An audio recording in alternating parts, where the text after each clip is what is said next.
Welcome, yet again, to another episode of Background Noise. I'm your host, Fabricio Barral, and I guess to start off this week's episode, I should mention a little something that happened last week with the last episode, which was episode 5, I think. I think this is the 6th one, which is kind of impressive, or at least it would be if I thought this was a better show or podcast. But since it isn't. So apparently I didn't realize this until after I uploaded the episode that somehow, I don't know how it happened, but the episode was 55 minutes long, but the movie I watched was about an hour and 5 minutes. And how could that be that happened, considering that I recorded it throughout the whole movie? And I guess at some point in the playback of the recording I made, it just started skipping over itself. And so it just kept going further into... It just skipped over certain parts for some reason. I have no idea why or how that happened. I'm probably not going to be able to fix it either. So... Somehow my podcast turned into a PAL DVD. So that's a dud. They usually say in life experiences like this that, you learn something, I guess. You become a better person, or you just gain some knowledge, and I certainly feel like I learned nothing from this, so...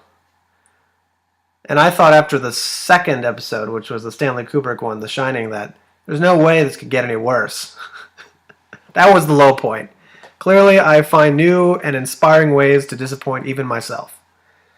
But that was last week, and hopefully it won't happen again. Especially because the movie we'll be watching today is a movie I'm particularly fond of, which is Blade Runner. And we're watching it for multiple reasons. One of which being that I recently saw the new Blade Runner movie, 2049, and I'll get to that eventually. It's been a while since I've seen this, but I pretty much know the movie by heart. Right now, it's going through the opening text crawl of this movie, of the mutiny of the replicants, and all that jazz. But I want to just get some things off my chest before I get into that.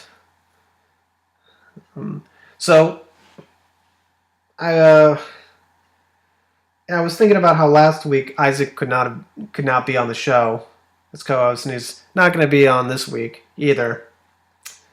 And I don't want to get into too much detail about it, but I tried to make it happen and make it work, but it just wouldn't, because he has other things and other things going for him. He's doing other things, and I don't know. I couldn't help but think at some point throughout this whole week, I haven't really gone out or seen anyone. Well, I guess I've gone out. That's not true, but I haven't really done anything with anyone. I haven't seen anyone. I haven't talked to anyone. And it's at times like these in my life that I realize just how isolated, I guess you could say, I really am from other people. And I just come to the conclusion at times like these that I wonder, do I even really have real friends? I ask myself this: do I really have real friends? And I've come to the conclusion that I don't. Only because my standards really are maybe a little bit too high, and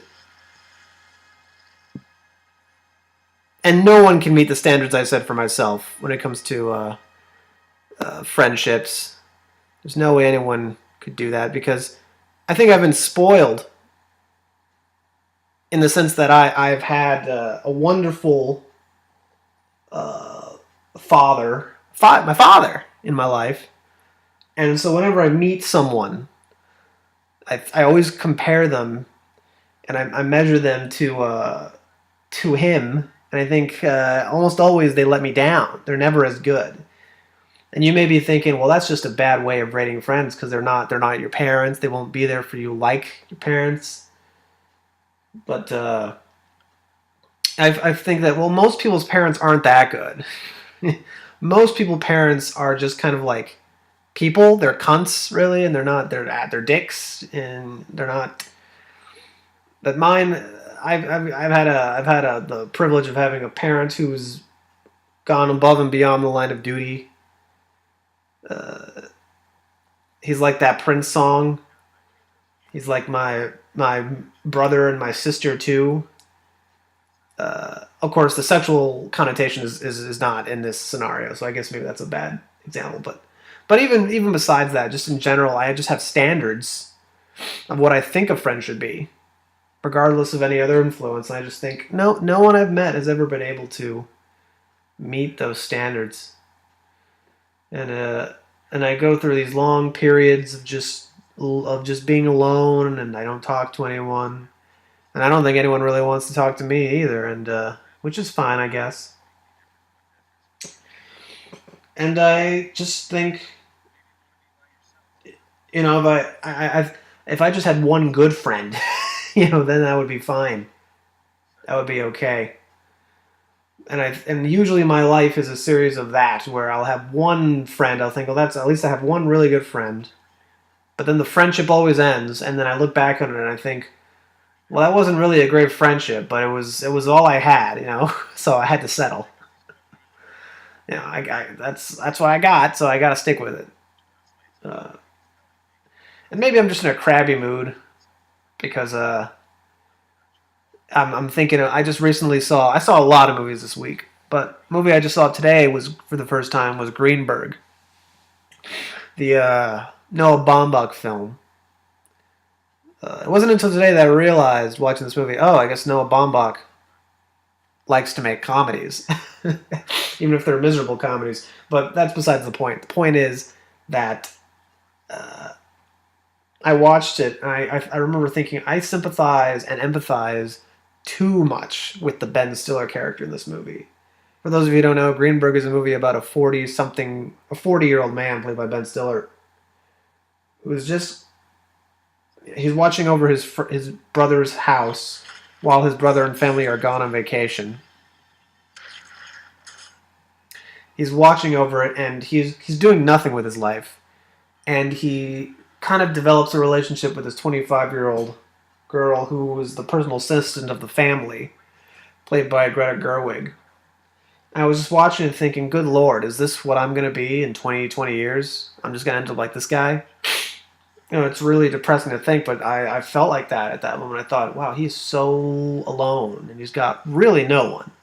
He has one friend, but then, it's like, not a great friendship, and I just remember thinking that's gonna be me, isn't it? And I just now I'm in a fucking mood, which maybe isn't the best mood to be doing this, but it's the mood I'm in, so that's the way we're doing this. And I keep thinking to myself, what did I do to deserve this? Like the movie, what did I do to deserve this? And the truth of the matter is, well, no, it's not about deserve. Deserve's got nothing to do with it. It's just kind of how things end up. Isn't there that there's that expression, or it's not an expression, but I don't know where I heard this, or maybe I'm making it up. Maybe I'm the one who said it first. But if you're in a room of people, let's say you're with 8 people, and you're trying to figure out who the asshole is, because odds are if you're in a large enough group, there's always somebody who's an asshole, and if you're trying to figure out who the asshole is in the group and you can't find it, it's probably you. I'm sure I've heard something like that, but I've just twisted it into my own idea. And but in reality, I think more people in life are assholes than not.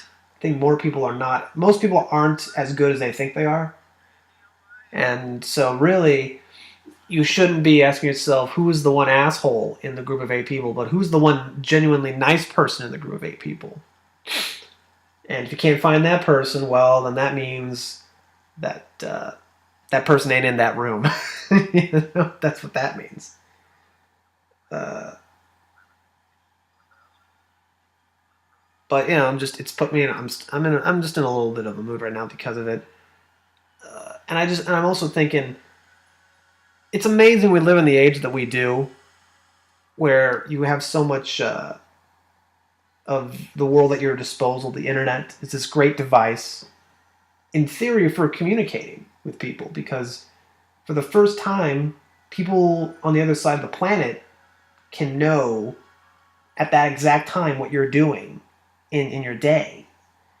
You can be tweeting or live streaming or whatever you prefer, whatever form of communication you so prefer, of social media interaction. And it's instant. And yet at the same time, even though the world is smaller because of it, if everyone feels more distant from each other. It feels like everyone is further away from each other than closer. And I think there's something to that. I think there's something about how the internet and technology in general just makes people think about themselves and everyone else differently. The worst thought I've had is throughout this whole week is that, I feel terribly alone and I feel like no one understands me and all that angsty shit. But then I think, the most frightening thing would be is if everyone thinks like this. you know? And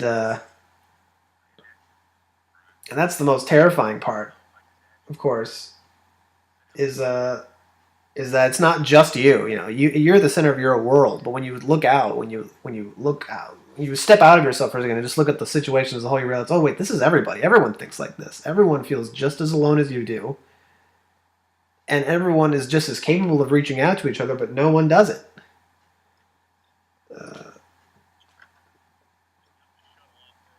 It's really a fucking shame. And I do blame technology to a certain end for that. I do think that somehow the more advanced we become, the less human we become, or the less willing we are to engage in human interactions. Because it was different when you lived in a time where you would write a letter to someone, and it would take them weeks to get the letter, and then it would take even more weeks for you to get a response. And it would just be, your life would slow down to a certain degree because you'd be waiting for these things that would take forever. But it wasn't like you'd become impatient. That was just the way things worked, and you were fine with it. And your social circles may have been smaller to a certain degree, but they also were not at the same time, because people were closer to each other because they had to be. Because civilization is built on human interaction, but it doesn't feel like that anymore. It's just so bizarre. And I guess on that note, it's a perfect time to bring up Blade Runner, a movie which is all about how what it means to be human and how connected and disconnected we are from each other. It's a great movie. I love this movie. Actually, I remember I went to go see this movie with I was about to say a friend. A friend? I know, it can't be, since I just said I had no friends. So I went to go see this movie in the theater with an acquaintance, I'll say. And I remember after we watched it, he said he didn't really care for it. And I can understand why. Because this is a movie which is a good movie in spite of itself. And this is one of the few movies I can say that about, because for those of you who don't know, and if you don't know why you're listening to this, just go out and watch the movie and then come back. But Blade Runner is a great movie, but it's a movie that's based off of a novel by Philip K. Dick. That oh-so science fiction of all the science fiction writers, Philip K. Dick. Only Isaac Asimov or Frank Herbert can really claim to be bigger figures in the science fiction world. And I guess you could say Gene Roddenberry if you wanted to, but Star Trek is its own thing. But anyway, it's in the movie, which is somewhat like the book. It is, the basic plot is like the book, but there are alterations to it. A lot of alterations, mostly just cutting out of things. But the basic plot is that you have this guy who's in the future, in the distant future of 2019, which of course is the most hilarious part, considering that it's almost 2018 and we're nowhere near that.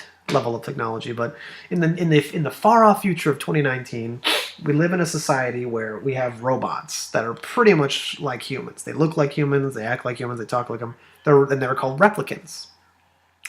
But even though these replicants serve as very good, let's say, slave labor and stuff like that, they've proven to be a bit unstable. Some replicants start to actually think, oh wait, I'm pretty much human, aren't I? And they kind of go berserk because of it, or at least go against their programming. And then what you need to track them down and get rid of them, retire them, as they say in the movie, which is the same as just saying killing them. You get Blade Runners, people who are specifically trained to track down and take out these replicants, and that's what Harrison Ford is in this movie. And there's a series of replicants, or a group of replicants, who have escaped and are on Earth, and he's got to track them down. And it's there's this great documentary. It's like a 2.5-hour documentary, really long, about the making of the film. Because one of the most notable things about this movie is that it has so many different versions of it. There's so many different versions of Blade Runner. Right now we're watching the final cut. That's the version I am currently watching. And it's not even necessarily my favorite cut of the movie, but there's like 5 different cuts available to watch. And not too long ago, I actually got the box set. I got the box set of all of the Ultimate Collector's Edition of Blade Runner, which came with all the different versions of Blade Runner, and as well as a shit ton of special features. One of those special features being the documentary, the name of which I can't recall. I forget what the documentary is called. Was it like something like Blade Runner Electric Boogaloo? No, it wasn't that. It certainly wasn't Electric Boogaloo. I feel like Electric something was in the title, or I could be wrong. Or Dreams, something with Dreams. I don't know. Anyway, it's a really good documentary. I'll put it in the description what the name of the documentary was. But it's a really great documentary that details the making of the film. And the thing I took away from it more than anything else, and the thing I take away from Blade Runner as a whole, is that Ridley Scott is kind of full of shit, the director of this movie, and he accidentally made a great movie. That doesn't happen very often, that people accidentally make great movies, but this is a case where that did occur, because Ridley Scott is one of those directors who I think is the definition of pretentious, in that he tries to make serious, important movies, when oftentimes there's no need to make them serious or important. And he had this idea of what Blade Runner was, of what the story meant. Specifically, that the big plot twist, I guess, or the point, is that the main character, Deckard, is a replicant. And you figure this out by the end of the movie.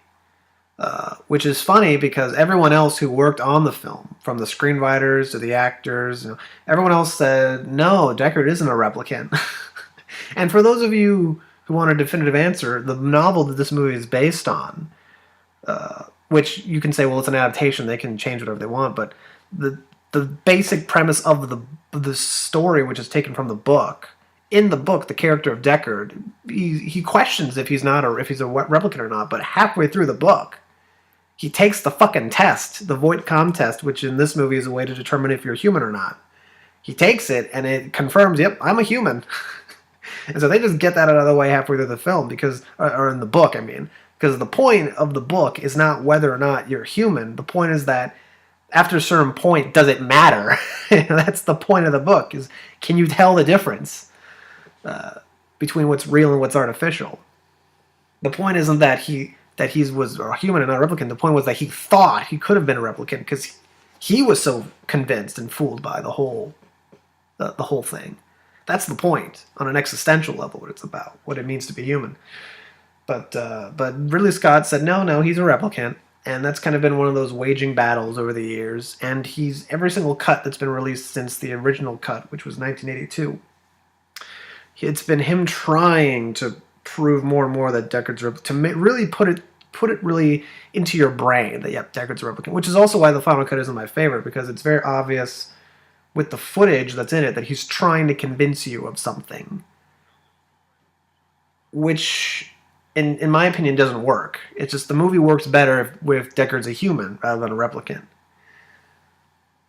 But the film was a flop when it came out, and it's been one of those films that through the years has gotten more critical and acclaim, and has gotten more of a following, and more people now think of it as a really great movie.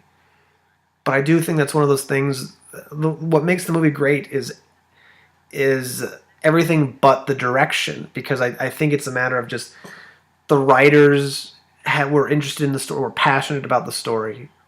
The production designers were inspired with how to, with the sets and the aesthetic, and the actors were really into the parts they were playing, and the cinematographer was great, and all of these things. And so they couldn't help but make a good movie because all the footage was good. All the footage was good, and so there was no way it could be a bad movie. This is one of those examples of that. And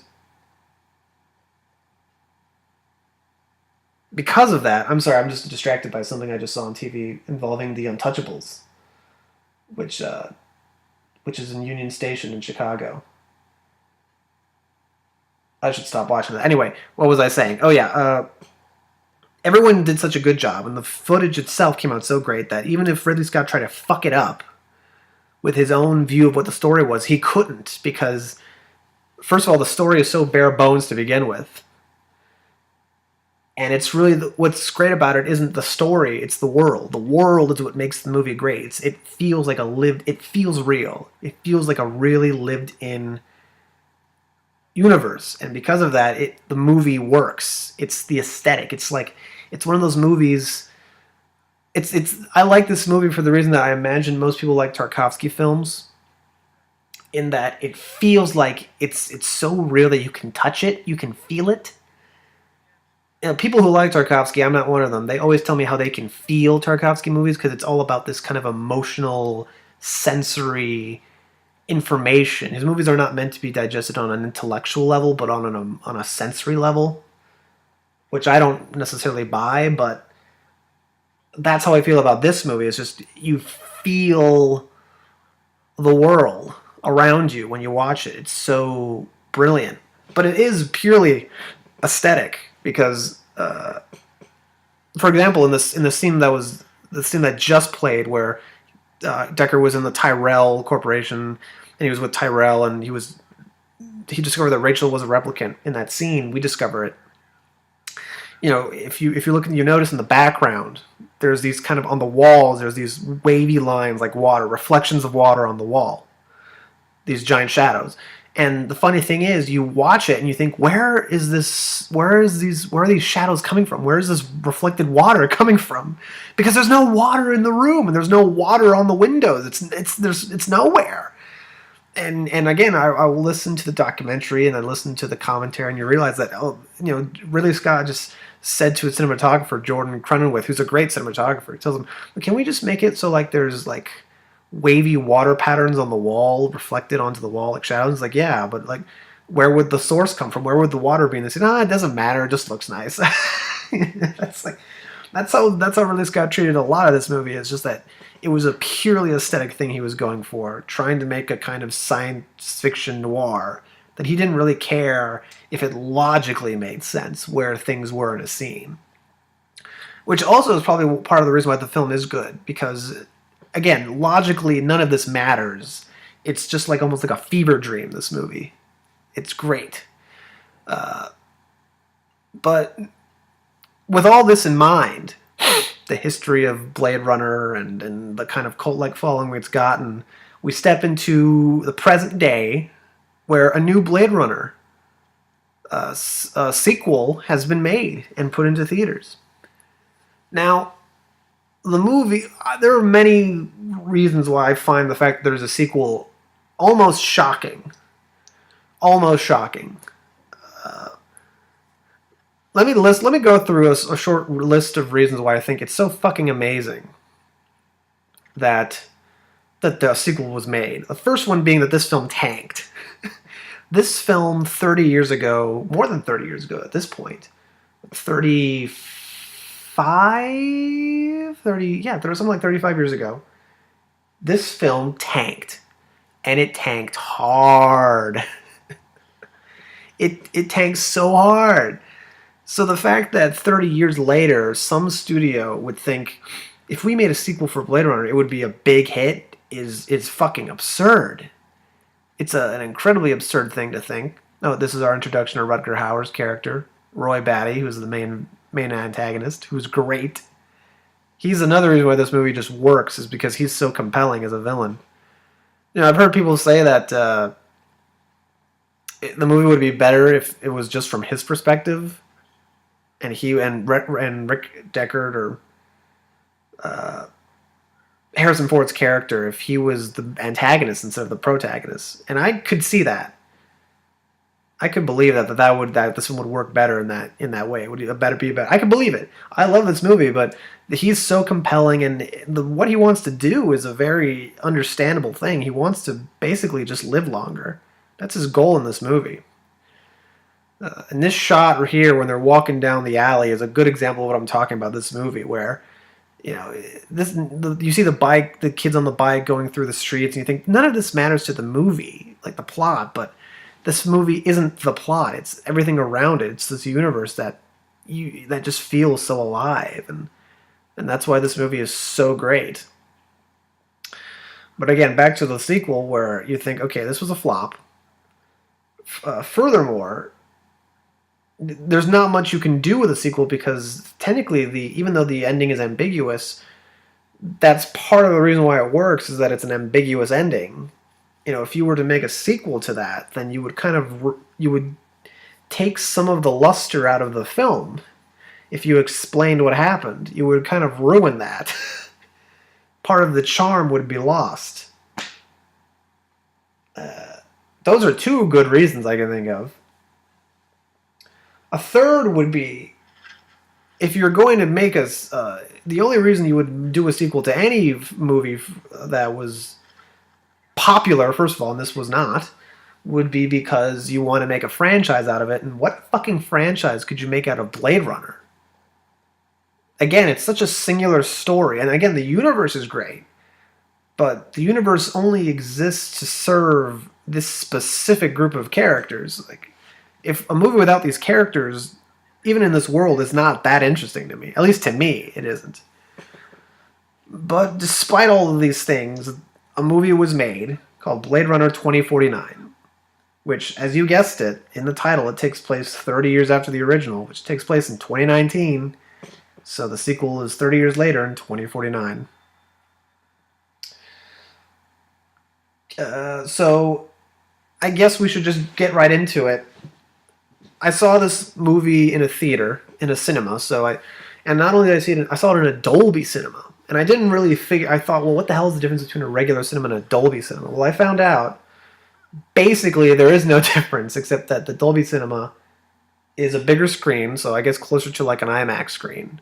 It's not an IMAX screen, but it's closer, and the sound is more, I guess, detailed, you could say. Like, the sound system in the room is more advanced. So basically, it's just a bigger screen, better sound. That's the Dolby cinema, but not an IMAX screen at the same time. So it's like a cheaper, smaller version of an IMAX, but a better version of a regular movie-going experience.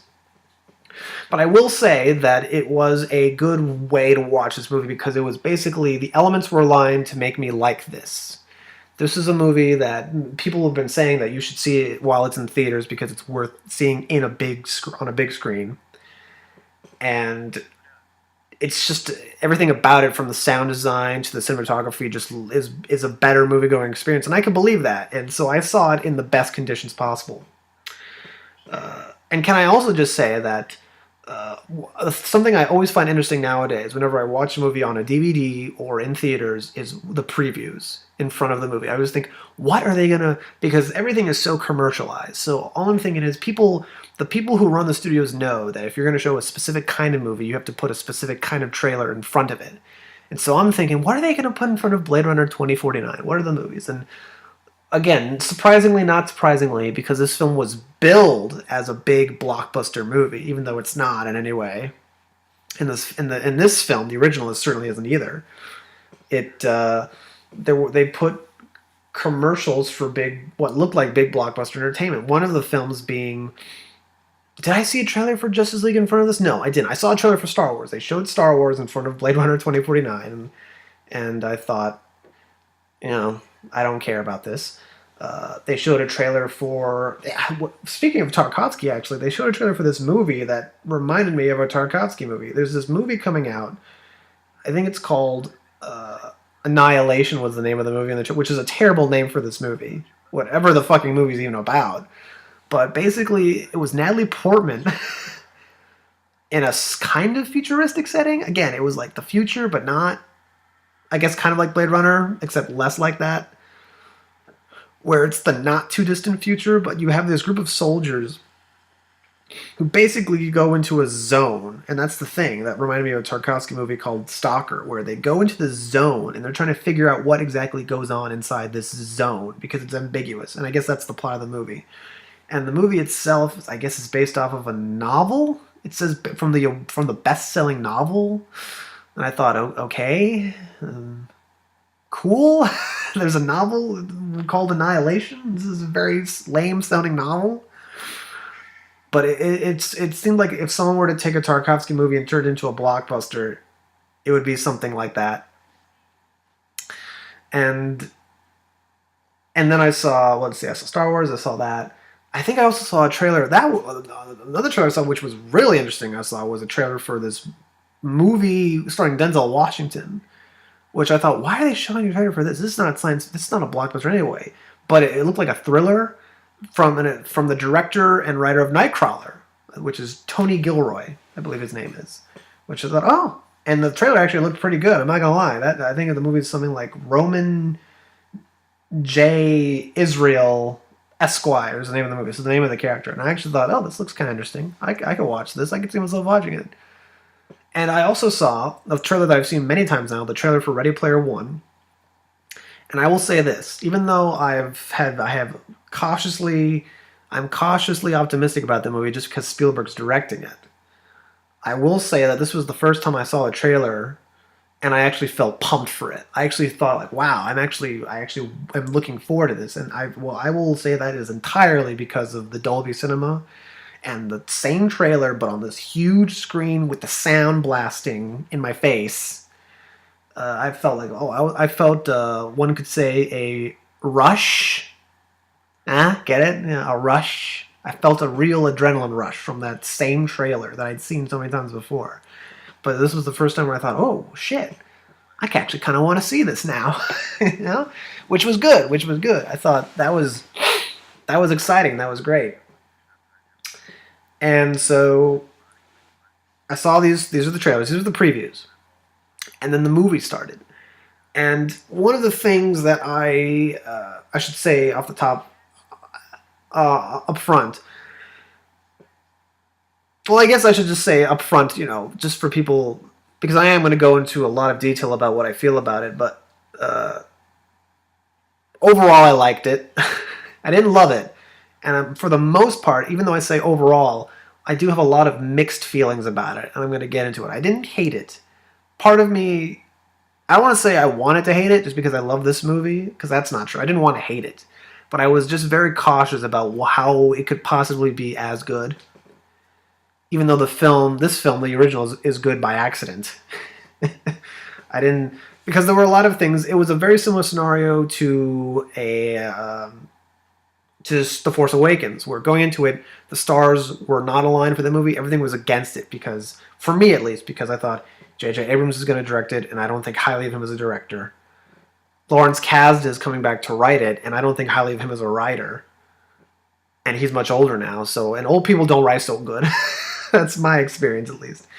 And more and more, as more information was coming out about that movie, I thought, oh boy, I'm not going to like that, am I? And it did feel like with this movie, too, like the more and more information came out, I thought, I may not like this movie.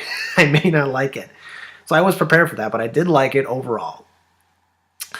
But there was... And Ridley Scott isn't directing the new one. Denis Villeneuve is the director, who's directed such recent hits. Critical hits, we'll say it, like Sicario and Arrival and Prisoners and Enemy.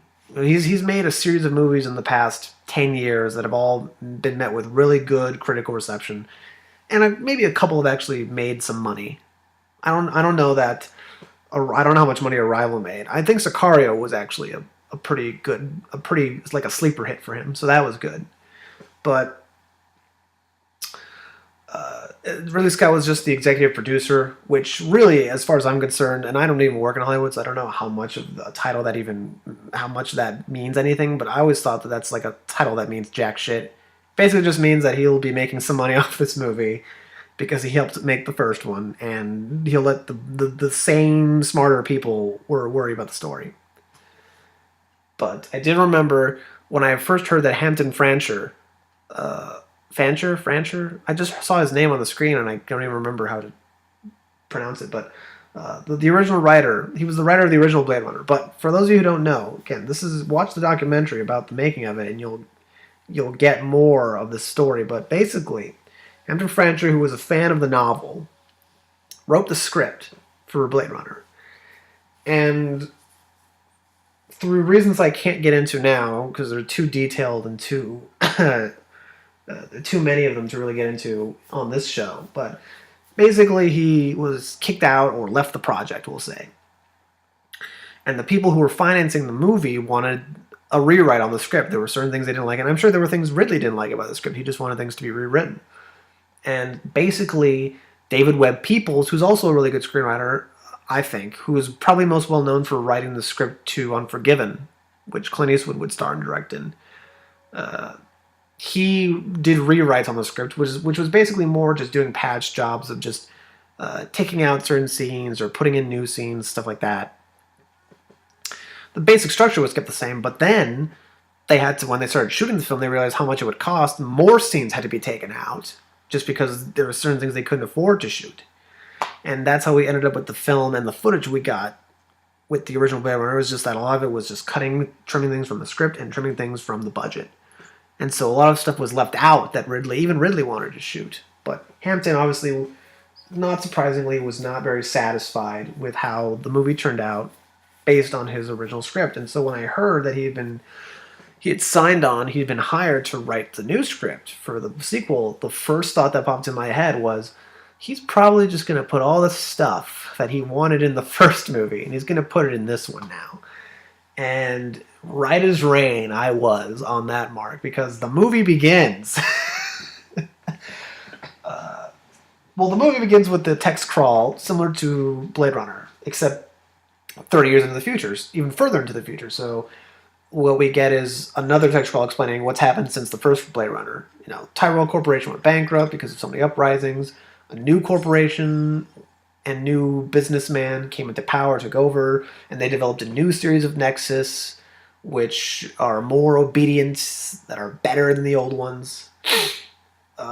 But some of the old ones are still around, and they have to be taken out, and so Blade Runners are still working, and they're still around, they're still doing their job. And that's how the movie starts, with that. And I've actually seen, and they also show excerpts of it in the documentary, but I've seen the original script for Blade Runner, the Hampton Fancher original version of it, or I guess his final draft of it. And the opening scene, there's an opening scene in the script, which is basically a cool way to introduce our Blade Runner characters, that we see our Blade Runner. We don't really see him, but we see, his car, and he goes to a kind of like a futuristic farm, and basically he has an encounter with a replicant inside of his house, his little trailer style future house. And basically ends with the Blade Runner killing the replicant, and that's how we're introduced to this character.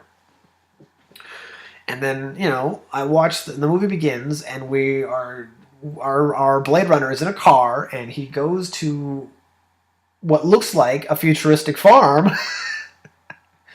And I wasn't quite sure at first if it was the same scene, but then he goes inside the house while the farmer is out farming, as one does, and there's a shot of just the living space, and you see a pot on the stove and it's boiling, and you see steam coming out of it. And it was at that moment that I realized, oh, yep, this is the exact same scene. Because I remember distinctly how in the script he mentioned the boiling pot, and they even did drawings, storyboards of it, and there's specific mention of a boiling pot in the scene.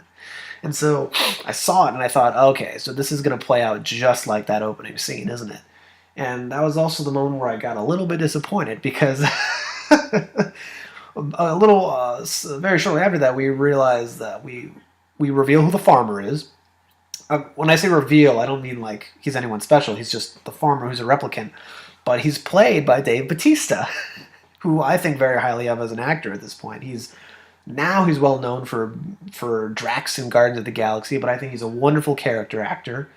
And personally, I just love him because I've been watching him since I was a kid, back when he was a pro wrestler. So I just have fond memories of him.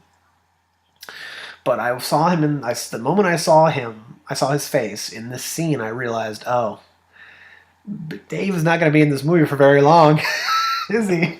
Considering how the scene is supposed to play out. And again, right as rain, Ryan Gosling fucking shoots Dave Bautista down in cold blood. Although not before Dave Bautista gives him a run for his money and like they have a little fight, which I thought, oh, this is great. And I will say this. That opening scene was great in the script, and in the movie, it's just as fucking great. That whole opening scene was great. But then, of course, Ryan Gosling kills Dave, and a part of me, of my love for that movie, died with it. If Blade Runner 2049 was just that one scene, I would have loved it just as much as I do watching a 3-hour movie at this point. That's the best scene in the movie as far as I'm concerned. There may only be one other scene I like as much, and a lot of that is because of Dave and Ryan. That scene is such a simple. It's a small scene, but it's so perfectly cast and so perfectly shot, and so perfectly executed. Like this little scene is how movies should be done, because you get all the information you need through mostly just insinuation. Like you know what's going on, even though you don't necessarily. You're not told what's going on until after the scene's over. But it's perfect. It's just perfect. But like I said, Dave dies, and then the movie happens. And when okay, what do I mean when I say that?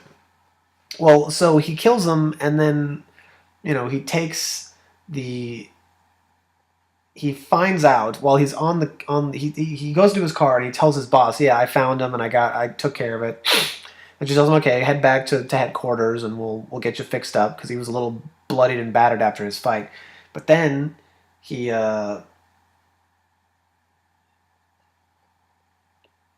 forget what exactly he does, but basically he discovers that someone's been buried there on the premises, and he takes it back with him to headquarters, and that's how the plot of the movie begins, is that they realize the bones are basically of a replicant from 30 years ago who escaped and they thought they would never get back. And, well, at first they just say, oh, this was a woman who was buried here. She died 30 years ago, and we see that she was pregnant. Like, oh, she was carrying a child, that's what most likely she died of childbirth. And then they find out, oh, wait, this was a replicant. And I think, what? There was a replicant that gave birth to a child? And that's how the plot of the movie takes off. And also, because I've seen the original film, I know that replicant they're talking about is Rachel. So, I guess, and again, that's one of those examples of how I say, this movie is going to ruin what happens in the first movie because it was so open-ended. And that was one of those first instances of, oh, I guess Rachel dies after giving birth to a child, which is interesting. That's the mystery of the movie. And that's one way this movie is different from the first Blade Runner, in that this film is a legitimate noir, because there's a legitimate mystery.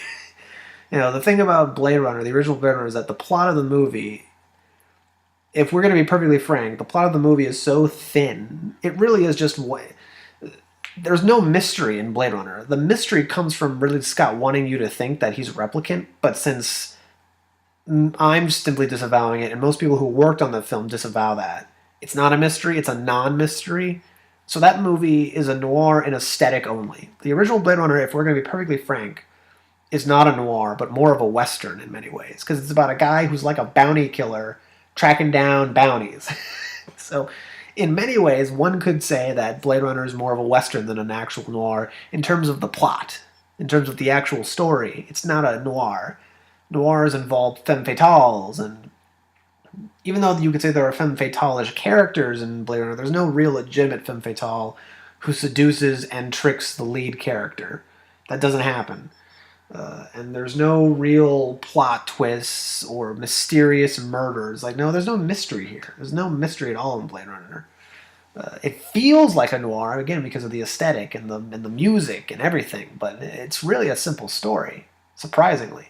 But Blade Runner 2049 is a legitimately noirish. It's a noir. It's a noir story because there's a mystery. The mystery of the baby. Like, what happened to the kid? The kid will be 30 years old now.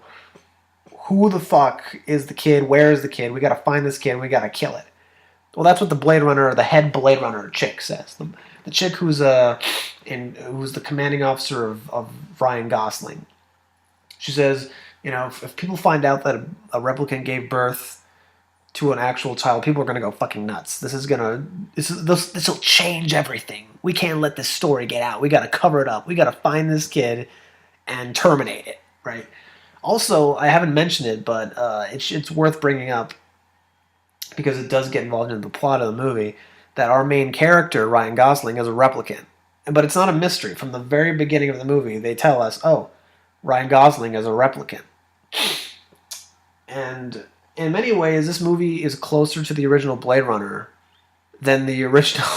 this movie is closer to the original book. Do Androids Dream of Electric Sheep. This movie is closer to that than Blade Runner is, because the structure of the movie is close in terms of the content. Because so much of the original Blade Runner is just so... It's like the book, but stripped down and rearranged in such a way that it's not like the book. But this sequel, again, because more of the stuff that Hampton Fancher wanted in the original script was supposed to be more like the novel to begin with. Since more of that stuff was put back into it, it's like this movie, even though it's a different plot altogether, is much more like the original book than Blade Runner is, which is fascinating. Because the arc of the character of Ryan Gosling is very interesting. I will say this, because I thought that this movie was going to be a lot more like the original script than Blade Runner was. I thought because of Hampton Fancher. I'm surprised that there wasn't a fucking turtle anywhere. I was expecting a turtle. I was expecting a scene where Ryan Gosling is out in the desert and he just sees a tortoise on the ground. Just because, that's like a thing in the original book too. And I guess technically they do bring it up in the original Blade Runner in the opening. And in the opening scene, technically the opening scene where Leon is being interviewed by another Blade Runner and he tells him, you find a tortoise in the desert, and it's on its back. And in the book, that's kind of a big deal. And also considering how big a deal turtles are in It, another movie which is based on a book, a movie that came out this year with based on a book where a turtle is a very big deal in the book. Now I'm just thinking about books that that were like written in the 80s, and I'm thinking, what the fuck is it with all these, or just books that have been written, I think, what the fuck is it with all these turtles? What is it about turtles that make them so great for writing? Something about turtles, I don't know, that you think they must have some infinite amount of knowledge inside of their fucking shells. What are they doing in those turtle shells, who knows? It's the mystery of the turtle. But anyway, I'm surprised that scene did not appear in the new, because there is no tortoise scene in the new movie, which is I think actually a bit unfortunate. I wish there was a turtle scene, but so yeah, where was I? Yeah, so that's the plot of the movie, and Ryan Gosling is a replicant, and the plot comes from, at one point in the film, he has reason to believe that he is the child because of a series of information that's given to him. One, he goes back to the farm, and then he spots on a tree like that he passed by when he went to the farm first time. He notices that he looks at the tree again and he notices on the side of the tree there's a carving of what looks like a date. It looks like a date, and the date takes him back. Like he's taken aback by it, and he's like, "Think what?" What? Because, and as we find out, which I kind of assumed the moment I saw his reaction, I thought, oh, is that his birth date, quote unquote? Because, even though he's a replicant, there was a date of inception, right? A birth date. And that was in his birth date is that day. And that's probably why it was significant to him. And then he also recalls a memory. He goes through a series of events which are kind of convoluted. I didn't quite get it, but I kind of did. He ends up at an orphanage where he thinks the child born of the replicant could have been. And earlier on in the movie, he talks to his officer, his commanding officer, and she asks him, can you tell me one of your memories? Because even though he's a replicant, they're installed with memories so that they can, because it's just better to have them be more stable, I guess, if they have implanted memories. And one of the memories he has is of being like a kid in like a factory or some weird kind of place. And he has like a toy, a little wooden horse, and he gets beat up by other kids because they want the horse, and he hides the horse in a specific place in like this furnace room, and he gets beat up, and that's his memory. Which, what a fucking memory to give to any replicant. Interesting. But basically he ends up at the orphanage, and then we're at the orphanage and we realize, oh, this place looks a lot like that place in the memory he was talking about. And then he's like thinking, this can't be the real, right? This can't be the same place. But then he goes down this like alley, or not an alley, but like this specific tunnel path to the place that looks just like the place in his memory, and he goes to the spot where he would have hidden the horse in his memory, and it's there. And you're like, what? The horse is there. Oh my god, it's a real memory that he had. So he's the fucking kid, or at least you're led to believe. Then you find out later on in the movie that, oh, he's not actually the kid in the dream. He's not. I mean, that's not. It's a real memory, but it's a memory that it was implanted into him by the person who really had it. So he's not actually the child of Rachel and Harrison Ford. But for part of the movie, that's the mystery: is he, and if he's not, who is it? And I do believe that, and again, even though it's like a bait and switch kind of thing where, oh, they say he's a replicant, but then you doubt it, but then they confirm it anyway and say, no, he actually is a replicant. In the original movie, something like that, would piss you off, because in the original movie, he's a human until Ridley Scott says he's a replicant, but he's not a replicant. But in this movie, because in the original movie, why it's important that he's a human rather than a replicant is because the arc of the character works better that way, because he starts off kind of as emotionless in a way. It's not that he doesn't emote, but it's just that he's kind of inhumane in his treatment of the replicants and how he views them. But over time, as the film progresses, and leading up to the final encounter with Roy Batty, he realizes more and more what it means to be human. It's not something that they say in the movie, but it's just the information you get from the way he reacts to everything. You see him becoming affected by it, and that's what's great about the movie, is that by the end, when Roy Batty dies, Deckard realizes what it means to be alive. He's like, oh, and that's why the movie ends the way it does. It's like the moment that Roy dies is the moment he transfers his life over to Deckard, and so Deckard's got to lead a better life. That's the point of the movie. At least that's what I took away from it. So the arc works better if he's a human who's kind of inhumane, but becomes more human, and he learns how to be a human from replicants because of how they are striving to live. And in this movie, it's the exact opposite, but the same, where you have a replicant who learns what it means to be human. And it's not that he finds out that he's actually a human, like, it's the same as Deckard, where it's not that he's a replicant. It's that he thinks he could be. And in this movie, it's the same thing. It's not that he's a human, it's that he believes that he could be.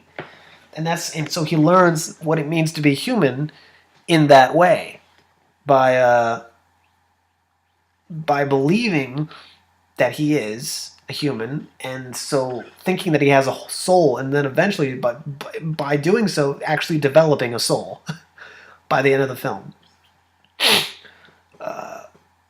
Yeah, so that's how I feel about it. At least I pretty much just gave you. That's the point of Blade Runner 2049, ladies and gentlemen. So you don't even feel free not to watch it because I just told you everything you need to know about it. But so the whole plot, mystery twist, non-twist thing, I was perfectly fine with. But yeah, for this movie, it's appropriate. And the mixed feeling of this movie that I get, because as of now, I've just been describing the film, and I haven't really said anything bad about it because there isn't. The problem with the movie comes from the fact that with every good thing this movie does, and this movie does a lot of really good things, it follows it with something that I'm kind of not. Let me put it like this: the movie, I was constantly, for me, the test of a really good movie, a very simple test, is how engaged am I with it? Am I watching it, and do I forget that I'm watching a movie? To this day, that's still the best test for how good a movie is. If how, when I'm watching it, how long does it take for me to actually start watching it and not just observing it? And the problem with this movie, Blade Runner 2049, was I would watch a scene, I would get really into the scene, but then it would cut to the next scene, and the next scene I would not really care about, so I would just be out of it again. So I was constantly going in and out with this movie. Because that's why this movie is such a mixed bag, because it's trying to be more and less like Blade Runner at the same time, and it's so bizarre to describe. But let me think of a good example. A good example of what I'm talking about. This movie trying to be more, even in the aesthetic, because one thing that I can say without a doubt, and I think that's the one thing that everyone has been saying about this movie, is that the cinematography is gorgeous. It's just fucking beautiful. Roger Deakins is the cinematographer for 2049, and I want to believe, in the same way that Hamza Francher saw this as an opportunity to essentially rewrite the movie he wanted, this was an opportunity for Deakins to just say, I'm just going to go nuts. All those fucking years, these people won't give me the goddamn awards I deserve. They don't think I'm good enough.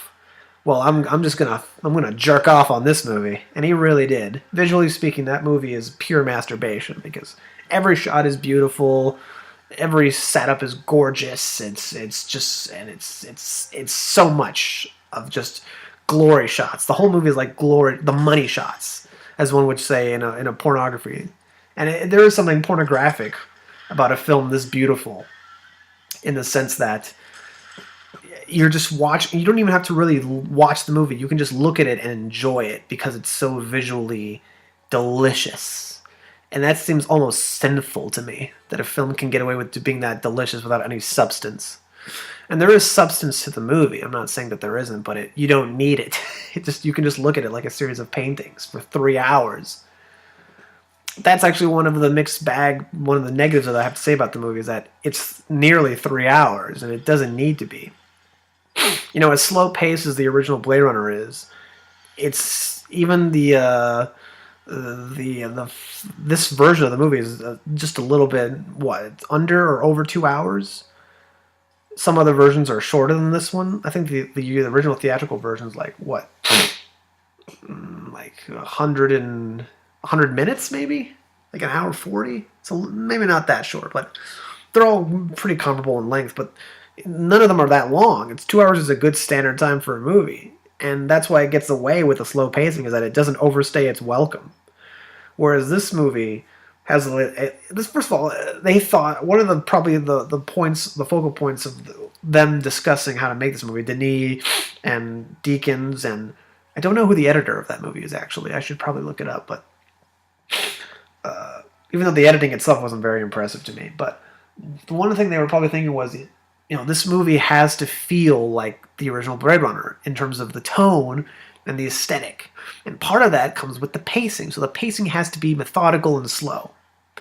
Okay, the problem with that is, since the original film had a plot that was that you could actually turn into a 30-minute film if you just did the plot, and they stretched it out to 2 hours, in Blade Runner 2049, you have a legitimate plot that is like a feature-length film, and they stretched that out because they wanted to get the same kind of pacing. And so that's how you end up with a movie that's nearly 3 hours long, is that you have a film that by itself could be like an hour and a half, 2 hours, if you just did if you were just doing it like economically and having, just like driving the plot forward like an action movie, you would have a good 90-minute film out of this.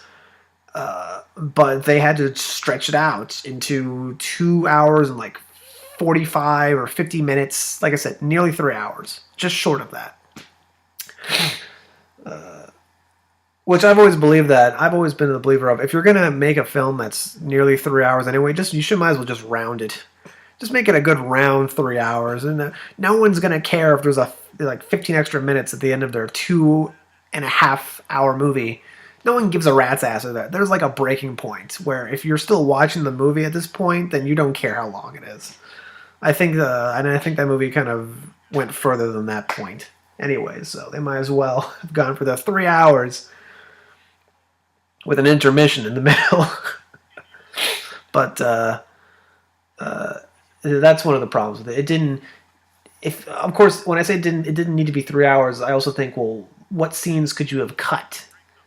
To which I think, well, there aren't really any unnecessary scenes. Every scene advances the story in some way. You get more clues and you get more information from every scene, so you really can't take anything out.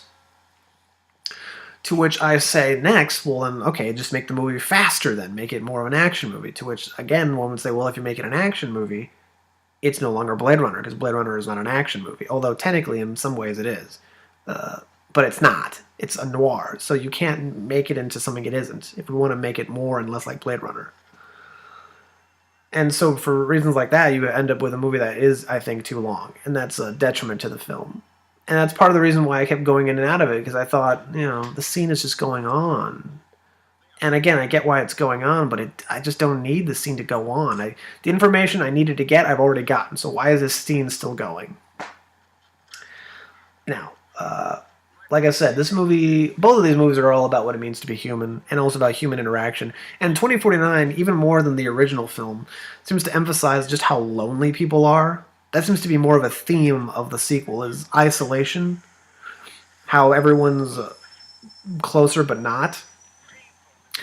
And in many ways, that idea is really brought home by this, not a subplot, because it's not really a plot, it's just a character. Ryan Gosling's character, who is a replicant, he lives in an apartment. And in the apartment, he has this kind of like installed system by which he has a virtual wife or a virtual girlfriend. Basically, you can buy this. You can buy like a virtual, like a holographic, like girlfriend. And presumably they've been together for a while because she has a kind of personality, and they have a relationship. And then in the first scene we have with her, where he's in the apartment and she's virtual and she's like trying to be like a housewife almost. He says like he's got a present for her, and basically the gift he gives her is this like device which allows her to be more mobile, because up until this point you see this device which projects her holographic image, and basically the data itself is stored onto like this computer, which is a lot like if you have like a digital thermostat. It looks a lot like a digital, or like a home security system. It looks like the same thing you'd have on a wall for that, but for this holographic wife. And he takes this device and he uploads her onto the device so he can take her wherever he goes, basically.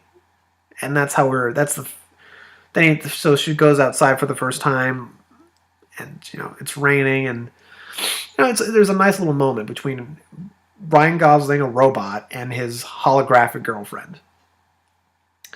And then later on in the movie, in what is on a level of special effects, because this movie does go far with the special effects in many ways. And there's another way later on in the movie that I'll get to, but there's a specifically impressive scene where basically Ryan Gosling's girlfriend, his holographic girlfriend, she calls a hooker who kind of hit on Ryan Gosling in an earlier scene in the film. She calls her up, and and it's kind of like the movie Her, where Scarlett Johansson calls a hooker so that she can be the real person that Joaquin Phoenix has sex with, while Her is there, kind of like, it's like she's an avatar for sex with, because she can't do it actually, so we'll get a stand-in. That kind of scene. The same thing happens, except more visually, in Blade Runner 2049, where she gets a hooker, and they do this really impressive thing where the holographic girl goes not in, but I guess, like, would you say in or on? Basically, because she's holographic, she can move in front of people and through them and through things and stuff like that, because she's holographic. And so she does that with the hooker, where she stands literally, I guess, in the same position that the hooker's in, and so she blends into her. And so after about a couple seconds, she starts to perfectly mimic this hooker, and so Ryan Gosling has sex with the hooker while his girlfriend is on top of her, I guess is the way I would describe it. And it's really impressive the way they do it visually. It's just because it's so seamless. The moment she blends into the real girl and her face changes, and it's just like, whoa, that was really good. Now, on the other hand, did I really need that scene? I don't know if I needed that scene very much, especially considering where it comes in the film.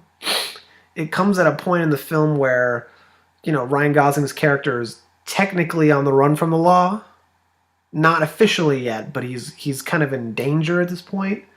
And because of that, I'm thinking, well, does he really have time to just be having a weird kind of sex tryst here in his apartment? It's kind of an odd placement.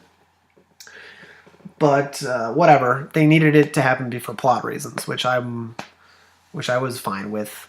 But again, just visually, it was very impressive. Like, much of this movie was just visually impressive the way they did it. And later on in the movie, they did something equally impressive. And it's become a thing now where we have de-aging in movies, where we're having older actors and we're trying to make them look younger. And they don't do this with Harrison Ford. Harrison Ford shows up in the movie, but at one point, near the tail end of the film, after Harrison Ford is should I set this up? Okay, so before I get to that point, let me just get to the part where Ryan Gosling meets Harrison Ford, because that's the point of the film where the film kind of changes. It's in the third act, and it changes in the sense that it seems to be a faster-paced movie at that point. Now, Ryan Gosling goes to Harrison Ford. And I forget exactly how he figures out where Harrison Ford might be. Again, it's a long movie and there's a lot of information. It's the kind of movie that multiple viewings probably would serve you. So I guess, would I say it's a movie worth watching more than once? I guess, if you want to get all the information, yes, it's worth watching more than once. And like I said, I liked it overall, so... But, I say that with some trepidation, because it is a kind of investment to watch a 3-hour movie twice, or just more than once. But... what was I going with this? Yeah, well, he figures out where Harrison Ford is, and he goes to, like, this hotel, this abandoned old hotel, in a part of town that I guess is filled with radiation, or supposedly, or something like that. And he goes to this hotel, and a very drawn-out scene ensues, where up to the point where he meets Harrison Ford. And then there's a little fight that Ryan Gosling and Harrison Ford have with each other, because, Harrison Ford's a cranky old man, and he sees someone coming after him who looks like a Blade Runner, and so he's thinking, oh, he's coming to kill me, so I gotta kill him. But they eventually... And again, another cool scene, with another cool special effect, where they go to, like, this diner or club area of the hotel, and Harrison Ford turns on the machine in the room, and you see, like, a holographic band on the stage, and you see Elvis on the stage, and like a holographic Elvis, and the holographic Elvis looks great, and you think, oh god, fucking hell, they really are just... That's fucking impressive. But basically, that scene ends, and let me just say, the moment that was the part I loved the most about this movie, besides the Dave Bautista scene. And the reason I love the Dave Bautista scene is because of Dave Bautista. So, I love the stuff with Harrison Ford, in the hotel because I love Harrison Ford's great in this movie. Harrison Ford has gotten to the point of his career where he doesn't even need to really act that hard. He's just like he can just stand there, and he's full of so much charisma and presence, and like we have such a history because the audience at this point, we all have a history with Harrison Ford. We've seen him in so many great movies that when you see him, you can't not see Harrison Ford, but it helps because there's like a history there, and you see it on his face, and he's great in the movie. He really is. He's in the movie. He doesn't show up until the movie's 2 hours and like 45 minutes. He doesn't show up until after the second hour has begun. So like in the last 45 minutes is basically when Harrison Ford is in the movie, which is ridiculous, right? It's absurd, but it's true.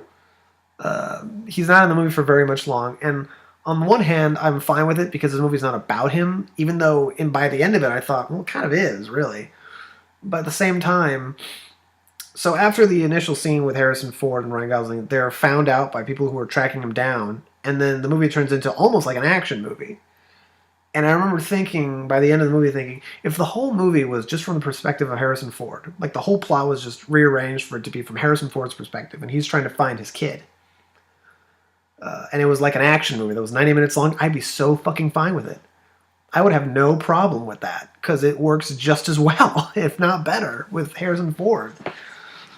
So that's another one of the things about the movie that I feel so mixed about. I think, on one hand, this movie is fine the way it is, with the story it is. On the other hand, I'd be fine with a completely different story. Because this movie doesn't need to exist, but if it does exist, it might as well be a good story. And while this is happening, mind you, just to let you know where we are, and watching the original Blade Runner, that was the pseudo-rape scene, as I like to call it. Because, again, this is part of Ridley Scott's, I think, poor direction. Is how he staged and shot the scene, because it feels like a rape scene, but I don't think it's supposed to be. It's supposed to be a love scene between Harrison Ford and Sean Young, where they kind of, because she's a replicant and she's trying to feel emotions for the first time, and it's supposed to be like that, but it comes off a little bit rapey. And it's funny because I've seen deleted footage of this, like an extended version of this scene, where basically it goes on longer and it's there's a little bit more nudity. But I remember watching the extended version, or like the deleted scene where it goes on longer. I remember thinking, watching that version, wow, this feels less rapey somehow. Because by the end of it, it becomes much more consensual. That's probably why. In the deleted version, by the end of it, it's much more consensual. Where she's actually she's doing this because she wants to. Like, it becomes very clear, I guess, by the end of it. But in this version, where it's shorter and there's less nudity, in a weird way, it seems more rapey.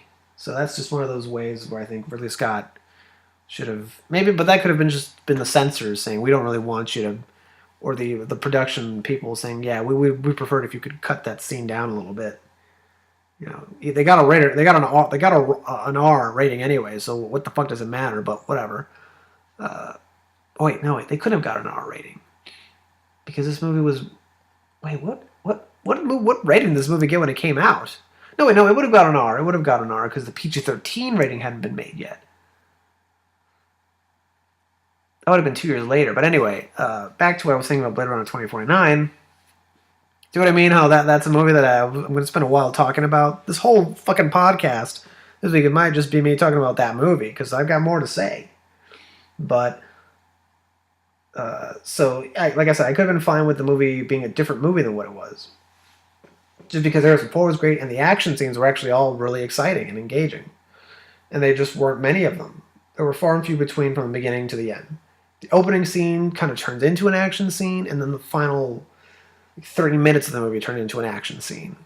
But those are the best parts of the movie. So it's like, maybe it didn't need to be that much like Blade Runner in the first place. But... just some information I left out earlier.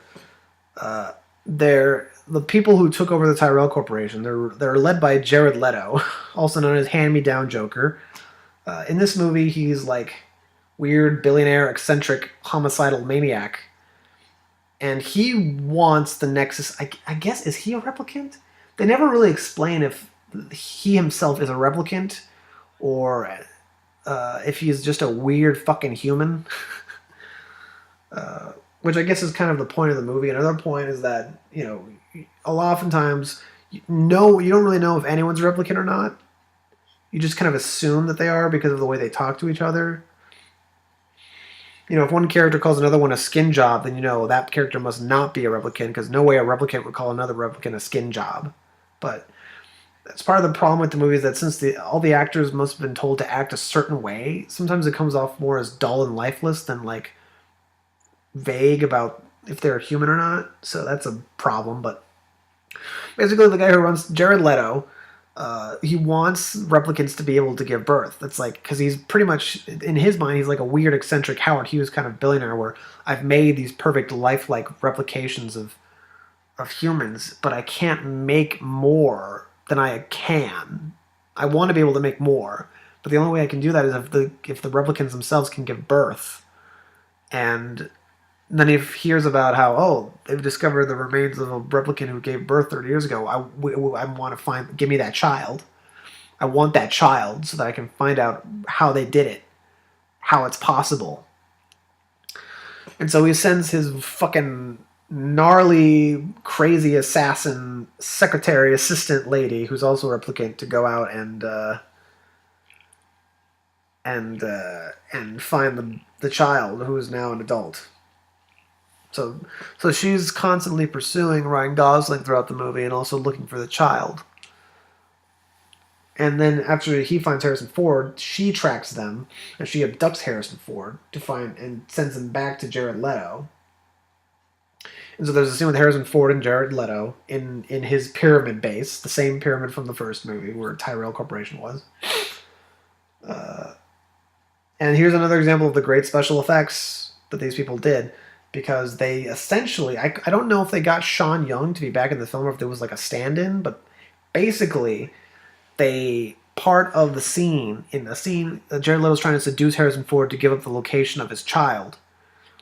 And he's saying, I can give you everything you want. And so basically he gets a replicant of a replicant. He gets a duplicate copy of Rachel to show up. So like another replicant that he made just for Harrison Ford, who looks just like Rachel. And let me tell you, when I say it looks just like Rachel, looks just like her. And again, I think part of that, the way that works must just be like you get a model, but then you take Sean Young's young face and put it on the model, right? Now, again, it's not perfect for two reasons. One being the voice. The voice didn't sound quite right, so I guess even though we've come to the point, and again, it's always the audio. Audio always fucks with this shit, but we've got to the point where we can basically take an old person and make them look young again, or just put anyone's face on anyone else's body and do it seamlessly, because it was seamless. We've got to that point, but we still haven't figured out how we can manipulate audio in such a way that we can replicate a voice, because it didn't sound quite like Sean Young's voice, and I noticed that. But besides that, I thought, wow, they did a great job of just making Sean Young into a replicant. It was perfect. And I thought, this is fucking great. I'm thinking about it just now. I thought, wow, it's just, and a movie that they did it earlier in this year was Guardians of the Galaxy Volume 2, where they made Kurt Russell look younger. And that movie makes sense, because that was partially special effects, partially makeup, and also since they had Kurt Russell available, they could get Kurt Russell's voice. But I guess they didn't get Sean Young, otherwise we would have gotten Sean Young's voice, I imagine. Or maybe she just sounds older now since she is older. I don't know. I don't know how they did that exactly. I'm not entirely sure, but it was great.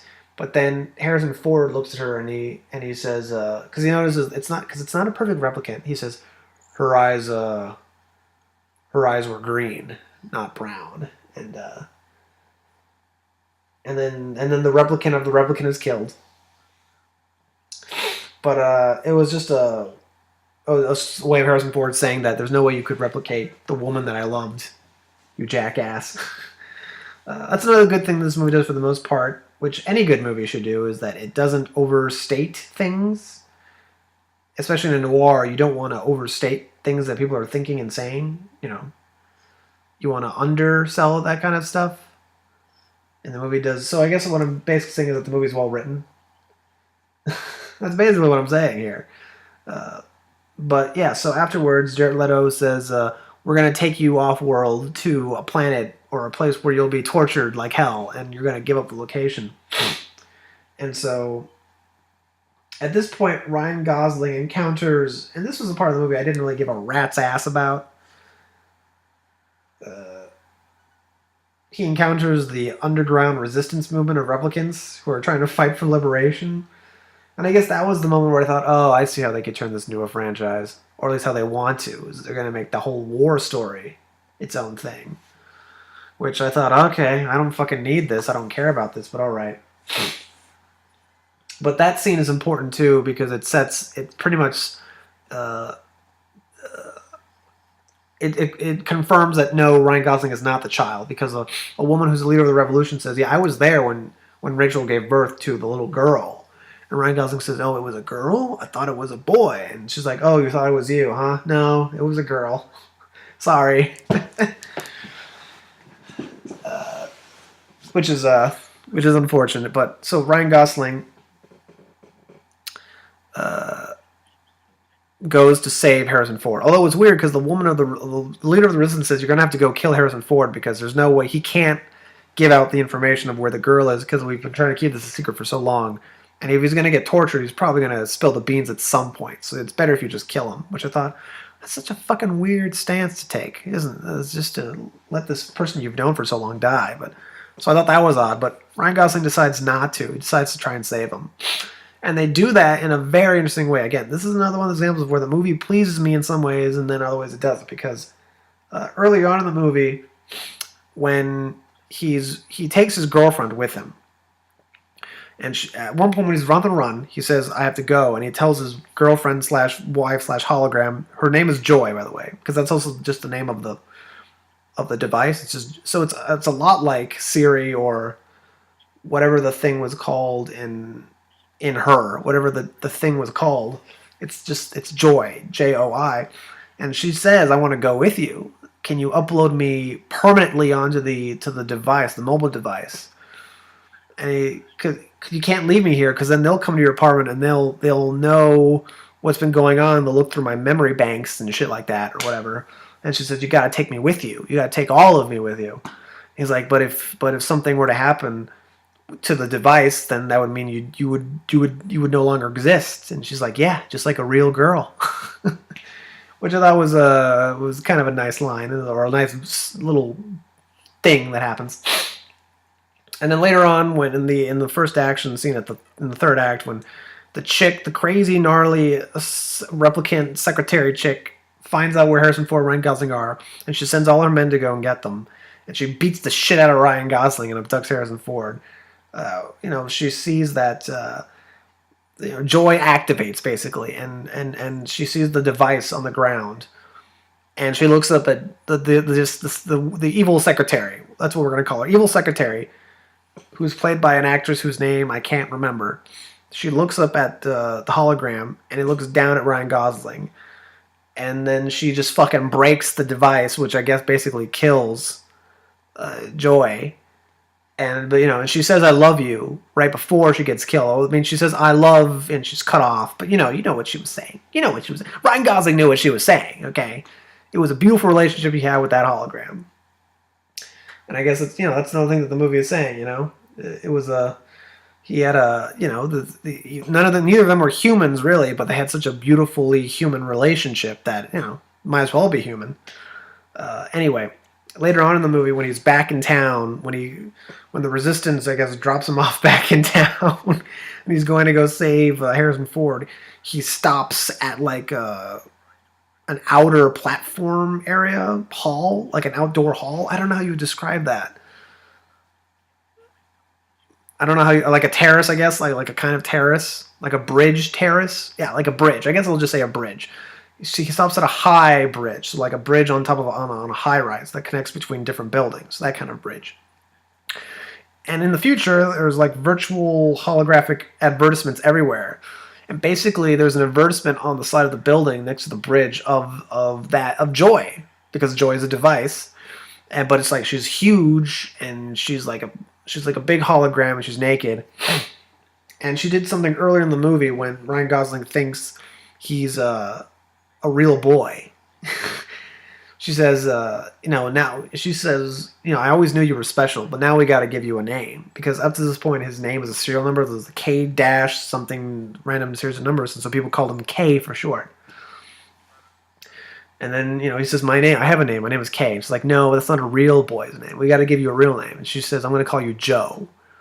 He says, "Joe? Yeah, that's a real name." She's Joy. She calls him Joe. And then this holographic blow up advertisement girl who is Joy. She looks down at him and she starts like seducing him, saying, "Do you want some company, baby?" and stuff like that. And she says, "You look like a good Joe." And she says that, and it's just like a good scene out in the rain. I think it's raining when this scene happens, and it's just a really good scene. And she says that, and it's like you see his face, and I guess what I'm trying to say is that in very subtle ways, it was a really well done thing they did there. And so he goes to save Harrison Ford, and there's a great fight scene. I guess you could say the city of Los Angeles is built around like a wall almost, at least a wall that cuts off the ocean. And the wall, it's like a fortress wall, so it goes up and there's like people on top of it, and it goes down, and there's like, it doesn't go right into the ocean. There's like a part that's land, like metallic land, that's part of the fortress wall that goes into the ocean slowly. So I guess like a ramp almost. And so Ryan Gosling has a fight with the secretary chick on the ramp. And it's a great fight scene, and basically he saves Harrison Ford. And when he finds out that he's not the real, earlier in the movie when he finds out he's not a real replicant, or I mean he's not a real boy, he's a replicant, he pieces together who it really is. So to explain who it really is, I have to go to, I'm pretty much saying what this movie is about, what happens in this movie, but I want to talk about it more.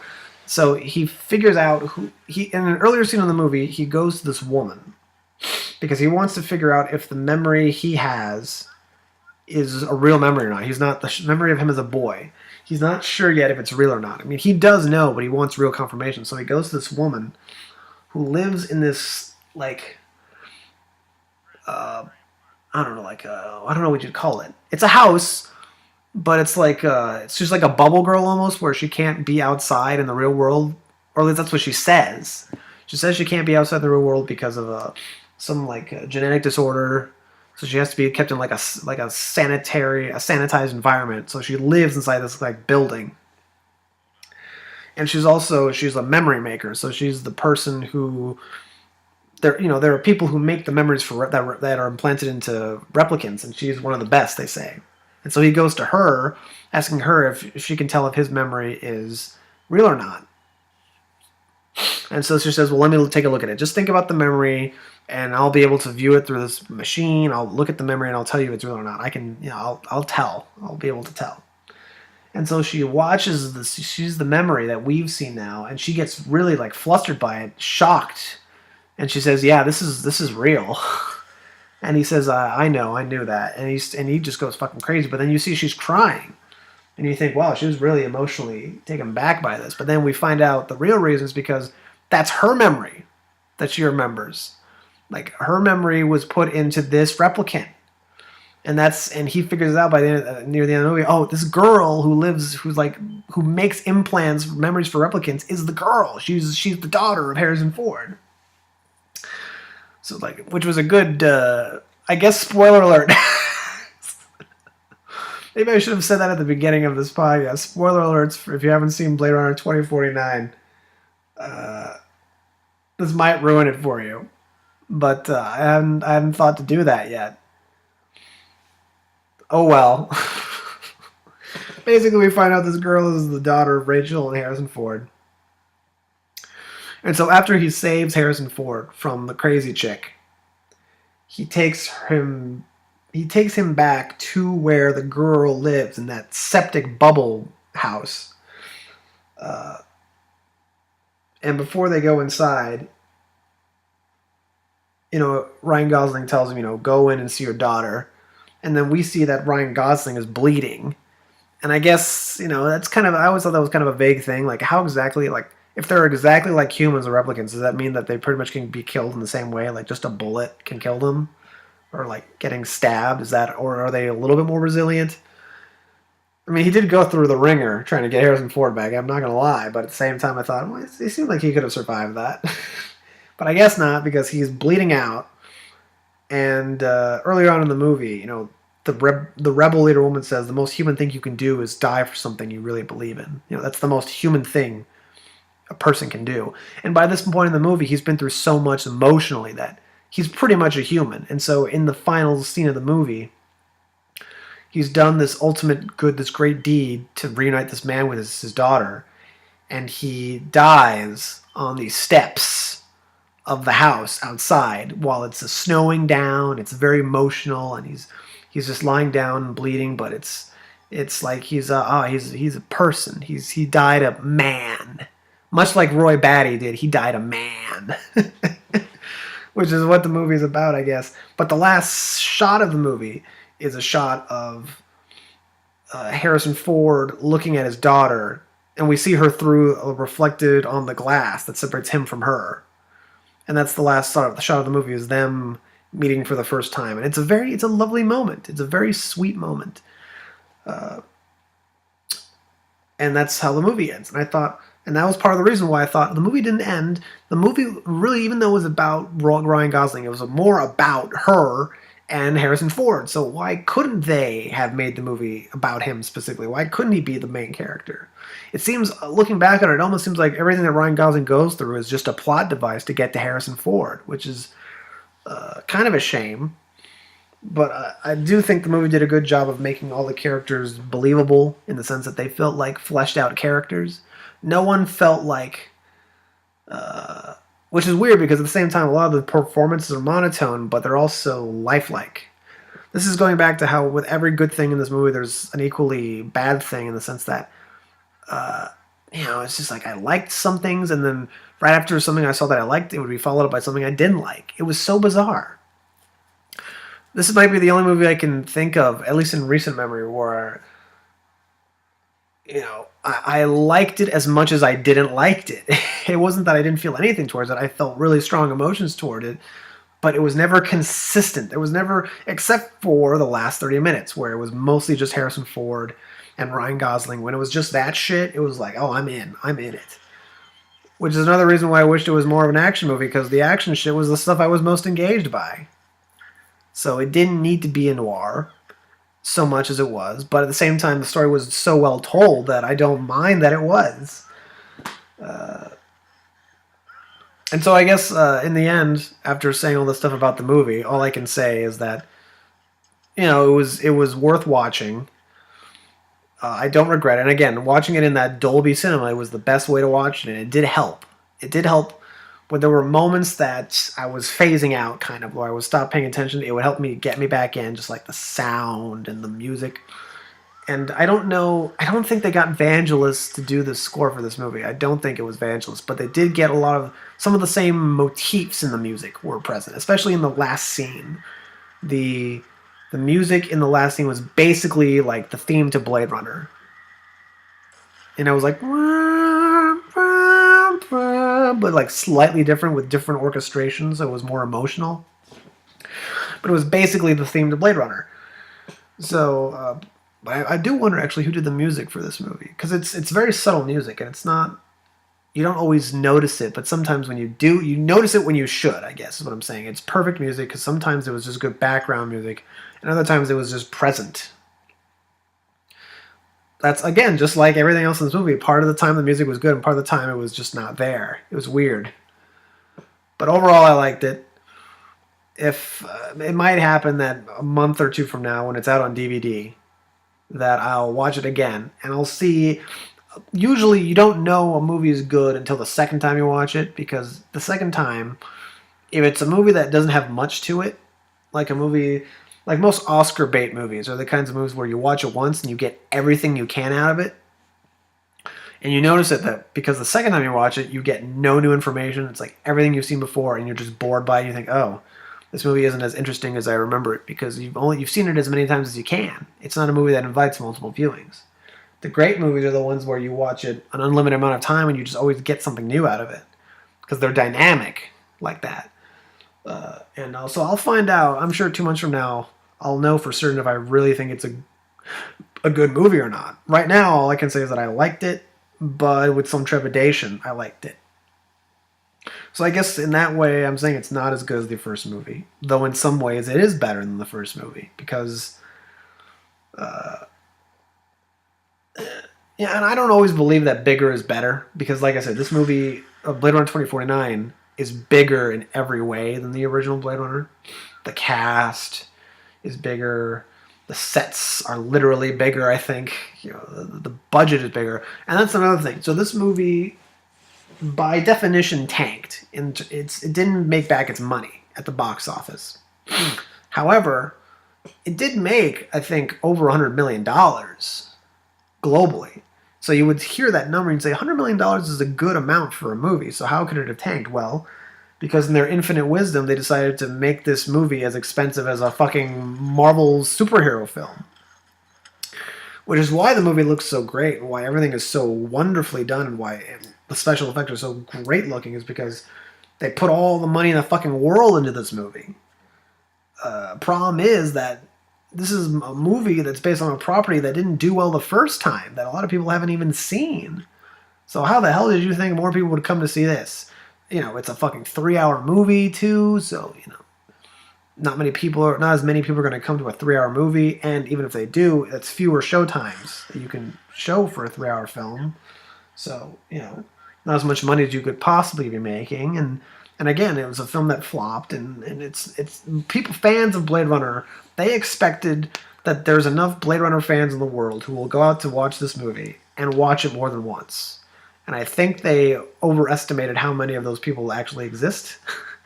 But like I said, it did make a good amount of money. And if this movie had cost like half of what it cost, this movie would have made a nice little profit. Not a lot, but a nice little profit. And it would have been worth it. But no, this movie had to cost like over $100 million without advertising. Because that's usually another thing. Usually advertising kind of doubles the budget of a film. Because just about as much money is put into advertising these days as is into the budget of the production. A lot of money goes into advertising so that you see it on billboards and on your TV, on the internet, and advertisements everywhere. And that costs money. And so this movie did not make back all of its money. Maybe it has by now, because I've seen it, the showtime I saw it at was pretty late into the cycle. I mean, it's been in theaters now for, God, at least it's been about a month, considering that it got into theaters at the tail end of September. It was put into theaters, and now it's November, so it's been about a month, a little bit more than a month. And so maybe since it first came out, it's been able to make back its money. That's all you can hope at this point, is that it makes back its money. It's not going to be a profitable film, which is all the more sad when you consider, they were trying to make a franchise out of this. They were trying to make a franchise out of this, and they failed, basically, because they, like the stuff with the underground, the rebel stuff, that did not need to be in the movie at all. They could have reworked that somehow, but that was there to, in the future, potentially set up the sequel. And even the ending of this movie, it ends in the way it should have, with the Harrison Ford being reunited with his daughter. But at the same time, it also, the guy the weird multi-billionaire guy who sent the crazy secretary chick, nothing happens with him. There's no resolution with him. The secretary is killed, but he, who's like a fucking demented weirdo, he isn't killed. At least I don't remember that happening. He's fine. So in theory, in a potential sequel, that's when they would have set up, we got to take down this evil entrepreneur. That's basically what he is, the evil entrepreneur. And that's what they would have done in another Blade Runner movie, another sequel, which is not going to happen, most probably. Or at least it's going to take another 30 years for that. But it's a shame that more people haven't gone to see this. Yeah, at the same time, I'm not surprised. I'm surprised that they were surprised. That people were. I'm surprised that they thought this movie could have been more profitable than it was. And I think in that way, Blade Runner 2049 is the closest to Blade Runner in that sense, in that it's a film that has so many aspirations, it's so lofty in its ambitions, but it just failed the mark of being a profitable film. We are now in the final part of the original Blade Runner, so yeah, I've been able to actually stretch out this review of a movie for the entire length of this movie. Now we've got the final conversation with Roy and Harrison, I'm confusing their real life names with their character names, Roy and Deckard, or Rutger and Harrison, depending on how you think about this. Rutger Hauer just smashed his head through a fucking wall, which is pretty comical. Really. It's meant to be intimidating, but it's also pretty just comical that he's doing it. And that's part of what makes this scene in the movie interesting, is that, in theory, Rutger Hauer could just fucking kill Harrison Ford. You know what I mean? He's like, if he wanted to, he could really just fucking tear him apart, but he's not. He's holding back. And I think part of that is because his intention in this scene, especially considering since he realizes he's going to die really quickly, his intention is not so much to kill Harrison, or maybe that's just a little ambiguous, but it's not his intention so much as to make him fucking suffer the way he suffered. And so at the very end, when he saves him, he's in a way it's not a sacrifice, but it's like him showing mercy on Harrison in a way that Harrison has not done to the replicants, which affirms Roy's humanity, and it is in that moment that Harrison Ford kind of just, there's an epiphany moment, but it's not a moment that you can express in words. It's a moment that it just happens between these two people, a moment that, of silence between them. Of course, in the original theatrical version, this scene is ruined with a monologue, because as we know, in the original theatrical version, the producers wanted there to be more monologues in the movie to explain what's going on, because they felt that the audience will not understand what's going on unless you put some monologues in here. So they had Harrison Ford narrate these awful monologues. I mean, terribly written, I thought. Okay, I shouldn't say terribly written, because the original, I've seen the original version, the American theatrical cut, and it still works as a movie. With all the differences, it still works. Which is, yet, to me, even further proof of how good this movie is. No cut of this movie can ruin the movie. That kind of proves my point, is that all the different versions of the film are good in their own way. None of them are bad because the footage is still there, and the footage is still just as good. You can't fuck it up. Even further proof of this is in the fact that there are so many fan edits of this movie. This movie has more fan edits than any other movie I can think of. I remember stumbling on a whole website devoted to listing all the fan edits of Blade Runner, and it's amazing how there's so many different edits, and they all are different. Like, there actually is an edit of this movie. I forget which one it's called. Is it called the Electric Unicorn edition? Or they all have their own names too. These fuckers came up with their own clever names. And there's a version where it actually is taken primarily from the perspective of Roy and the replicants. Like, the movie is an edited down version, and it's mostly from their perspective. And Harrison Ford is the antagonist. Like, the movie was cut together in such a way that Harrison Ford was the antagonist. And I haven't been able to, see all of these movies, these edits, which is a shame. I would love to be able to see all these fan edits to even further solidify my belief that this movie cannot be destroyed or harmed in any severe way.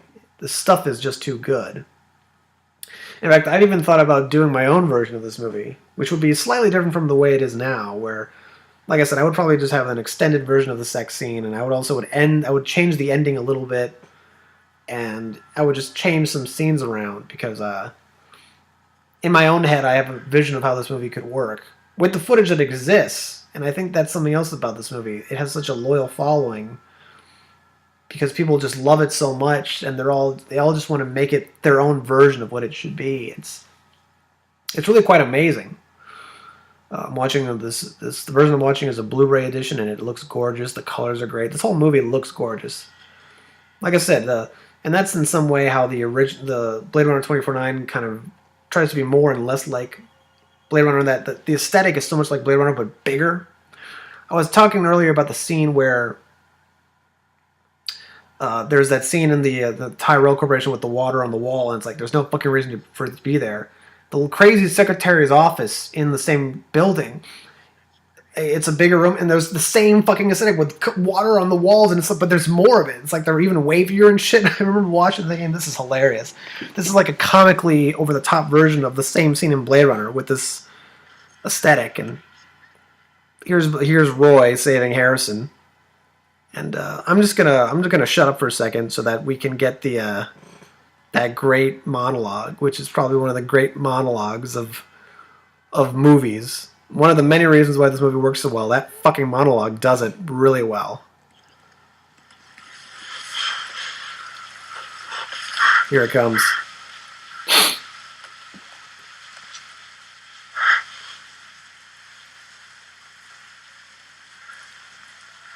Yeah.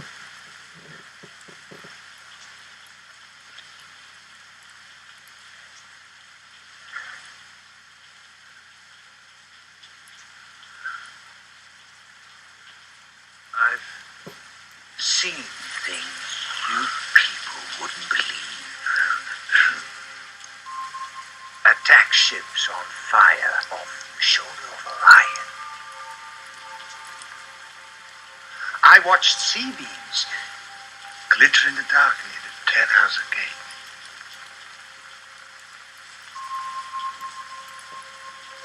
All those moments will be lost in time,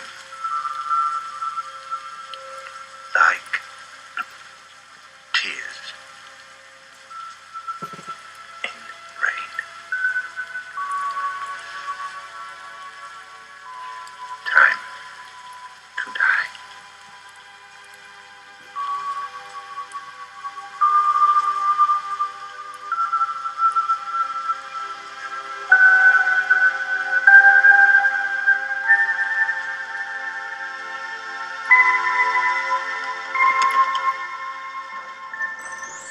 You know, I get emotional every time I see this scene. It just fucking does it for me. And this scene also illustrates an important point that Howard Hawks once said: if you're trying to make your actors look like they're crying but they're not, just set it in rain. Because rain does help a lot to make the scene very emotional.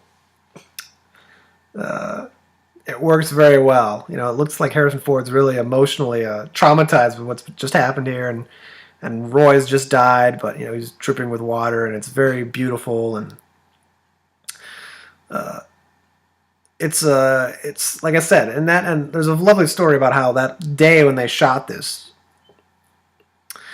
it was at the end of the shoot of that day, and everyone was so exhausted, and Rutger Hauer famously improvised the last line of the monologue, the "like tears and rain" part he just came up with on the spot. And he did the scene, he did the monologue, and he adds that one line, and the scene ends, and everyone on the set was just so emotional. People started crying, and they were applauding him, and they thought, oh, this was such a wonderful moment for the entire cast and crew. Which I thought was beautiful. I thought, here's how an illustration of how even just making a movie can be such an emotional experience. It's one of those great moments, and it's one of the reasons why this movie works. If you think the movie works, part of it is for reasons like that, small moments like that all the actors brought to the movie, the cinematographer, the editors, the production designers, everyone brought things to the movie that made it better than it should have been. And if this movie is to you a classic, a masterpiece, it's because of all these people. This is one of those movies where the sum of the parts are greater than the whole in a way, where all the parts are so wonderful by themselves that when they come together, they make a better movie than the movie itself has any right to be. because and also I would say that this is probably the best film of Ridley Scott's career because he made movies after this. He followed this up with the fantasy film Legend, which is an interesting film to watch, if nothing else. With a young Tom Cruise and what's her fucking name? Sarah Mia or Mia Sarah is her name? Something like that. It's like two first names, which I don't ever appreciate when anyone has two first names. I always am very suspicious. Never trust anyone who has two first names for a full name. But something like that. Mia Sarah, who's also in Ferris Bueller's Day Off, and also was she also in Animal House, or was that Karen Allen? No, I think that was Karen Allen, who also has two first names for a full name. But what the fuck was my point here? Oh yeah, that was Ridley Scott did that. That's what he followed up for this movie was Legend, which also I don't know if that film was successful or not. But then he followed that up with I forget the name of it, like Black Rain or something like that, like a kind of gangster like action movie set in Japan for the most part. And then we go into the '90s, and he did movies like Thelma and Louise. And I'm just saying, I've never been a big fan of his work. I've never really been a big fan of him as a director. I've always preferred his brother, actually, Tony Scott. But that's a story for another time. This is the final scene of the movie, or at least in this version, it's the final scene. In the original theatrical cut, there's another scene that's like a happily ever after scene where they ride off on a mountain. And it's great because that scene on the theatrical cut was actually taken from Stanley Kubrick's The Shining. They took the footage and they put it into this film, and it's like you don't even fucking notice it. And the close-ups they did in a car. The interiors of the scene they did in a car. But the aerial helicopter shots, that was just taken right from The Shining, which is hilarious. And this is the part where Ridley Scott really wants you to believe he's a replicant. Because in the original version of the movie, this scene is still here where he picks up the origami unicorn. But it's in this version specifically that we get the unicorn memory scenes, which emphasize, he knows that he's a replicant because it's the unicorn. And that's how the movie ends. Yeah. So, depending on who you are, you may think that works or doesn't work. I personally think it works better if he's Hampton Fancher. That's his name. I kept saying Francher. I'm sorry. Special effects by Douglas Trumbull. Yeah, he also did a great job. The special effects are great, but this also may be the one example of a film where Douglas Trumbull did not take over the film with the special effects. Sid Mead also worked on this film. He's great. This is one of the few films where I actually know a lot of the special effects crew and the names of a lot of the production designers of this movie because this movie I thought was so good. I just needed to know all these people and all the things they did. I'm pretty sure one of the production designers of this movie also did the production design for one of the Bill and Ted movies, which I thought was really fucking interesting. Or maybe it was the art director. Was he the art director or the production designer? Who did it? But yeah. That's it. That's Blade Runner, and also Blade Runner 2049. There's not much more I can say at this point. The podcast's almost over. The movie's over. I don't know if I will be doing this again next week. Who knows? I would like to get a co-host. I would like to get a mic. Those are two goals of mine for this podcast. Get a microphone so that you can actually record decent audio. And get a new fucking co-host who can do it with you every week. Who knows when that'll be. I don't really have an idea for what next week's episode will even be. Actually, I'm thinking there's a good chance I might release a second part to this one. Because there's so much I want to talk. There's so much still I could talk about that I feel like in a week I might forget. That I might just record another one and release it the next day. I may or may not. But I'm not quite sure what the movie would even be. Because there's some things I want to talk about. And also, like I said, I went to the movies to see Blade Runner 2049, but I also saw other movies. I made a day of it. So there are a couple other movies I could I can give a review of. Not nearly as in depth as this one, but because this was essentially a feature length review of a movie, but the other ones I could give like a 20. I could give like a 20-minute spiel on some of these on the other movies I saw, and that's not the only thing I want to talk about. So we'll see.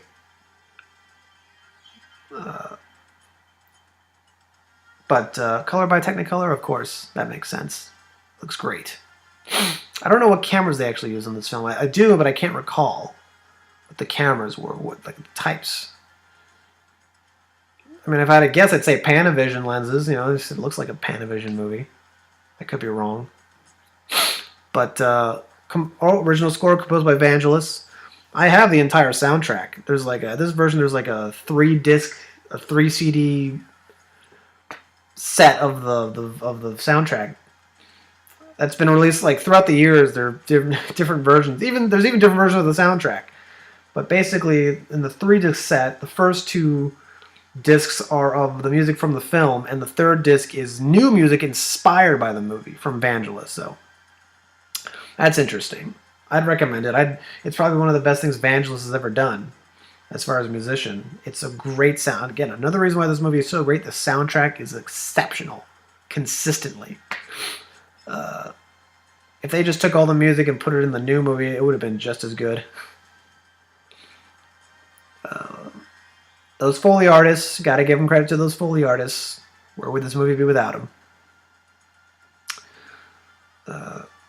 So I guess that's all I have to say. Which is great, actually. I was worried that I wouldn't have enough time, that I'd run out. But no, this was the perfect... This is probably the best solo one I've done so far. In the sense that I haven't run out of things to talk about. Hopefully this one won't turn into a fucking PAL DVD on me and just start skipping. That'll be great. Because there's no way I'm going to re-record this. So if I find out later on the audio's been fucked up, I'm just going to give up on this whole thing. I'm just going to give up on this. I hope that doesn't happen. But anyway, here we are at the tail end. And I just want to say thank you again for listening. I hope you enjoyed it. I hope you got something out of this. Oh, this film's dedicated to the memory of Philip K. Dick, as it should be. God bless them. Thank you again. This has been Background Noise with Fabricio Barral. Have a good one, and I'll see you next week. Maybe.